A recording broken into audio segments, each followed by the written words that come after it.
So, today, we're going to break down a story that feels both totally timeless and, honestly, incredibly relevant right now. It's all about this clash between a family's deep-rooted values and the cold, hard pressures of the modern world.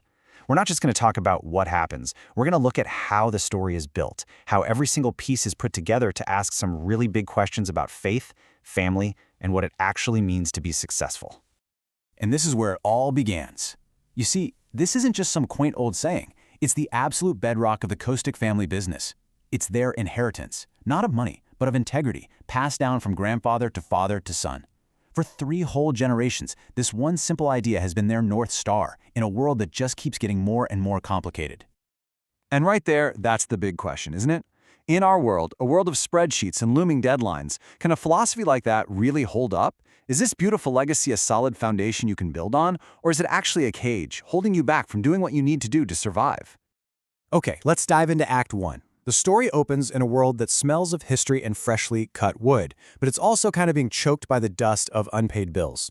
And this is where we meet our hero, a man who is just desperately trying to keep his world and his family's heritage from falling apart.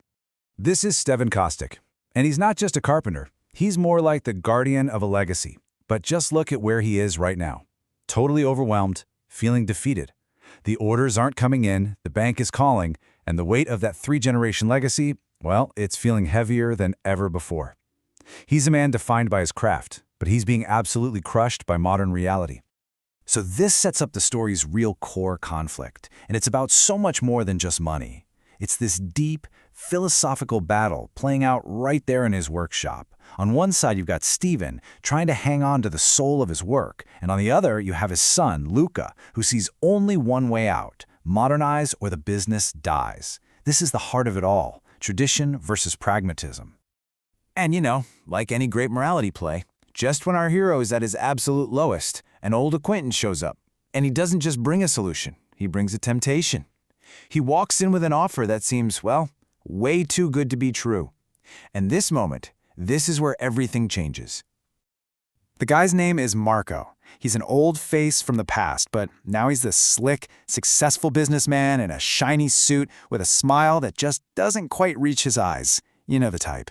He represents everything Stephen isn't: modern, ruthless, and purely driven by the bottom line. And boom, he arrives with a briefcase and a promise to make all of Stephen's problems disappear with just one little signature. So let's really break down what Marco's putting on the table here. On one side of the ledger, you've got all the material stuff. A life-changing sum of money, a future where you can finally relax, live like kings, he says. But look at what's on the other side. Look at what's lost. The family business, a life's purpose, and something you can't really put a price on: legacy, tradition, soul. It's a classic devil's bargain. Now, what's so brilliant about this is that Marco's offer, it's not just some business deal. It immediately lights a fire inside the Kostic family, creating this internal war. The conflict moves from Steven's own head right to the family dinner table, and each person suddenly becomes a symbol for a different choice. You can almost hear these 2 arguments just tearing Steven apart. His son Luca is the voice of pure, cold logic. Faith won't feed us, he's arguing. This is the only rational choice. But his wife, Jelena, she's the voice of faith. She's asking the much harder questions. What about your father's soul? The right path is never the easiest one. It's logic versus faith, head versus heart, playing out in real time. And this is a huge turning point, because Jelena completely reframes the whole problem. She lifts it up from just a financial decision to a spiritual test. With this one piece of advice, the choice isn't about business anymore, it's about faith. She's basically telling him, forget the fear and remember what you actually believe in. All right, so this leads us to the climax of the whole thing. But here's the twist. It's not some loud, dramatic fight. It's the exact opposite. The real turning point happens in a moment of deep, profound quiet, when all the noise of the world just finally fades away. I mean, just think about that for a second. Put yourself in his shoes. His son's logic makes perfect sense.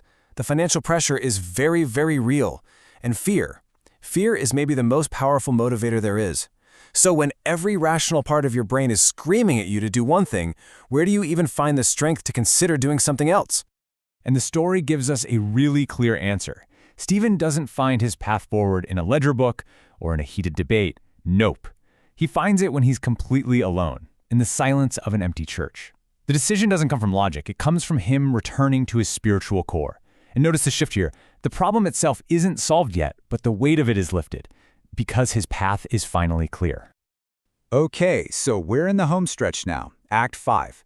And this is where the story draws a straight line, connecting Stephen's moral choice directly to its real-world consequences.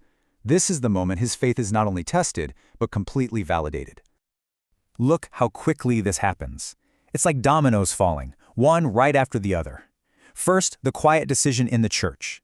Then, the decisive action. He calls Marco, says no. He confronts his son, not with an apology, but with this incredibly powerful statement. I haven't ruined us. I've saved us. And then, almost immediately, the reward shows up. An architect walks in, looking for the one thing Marco's money could never ever buy, a craftsman who works with soul.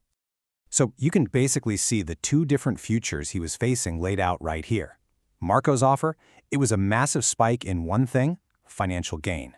But by saying no to that, Stephen unlocked a completely different kind of value, a future of spiritual fulfillment. He got the chance to use his gift on a project that truly mattered, preserving his nation's history instead of erasing his own. And then, for the final payoff, the story takes us right back to the beginning. We see these words carved into the actual walls of the workshop by Stephen's grandfather. Drži se sasvim Gospoda Boga svog. And it translates to, hold fast completely to the Lord your God. The central theme of the story wasn't just a metaphor. It was literally written on the wall the entire time, just waiting for him to remember it. So at the end of the day, it leaves us with this one big question.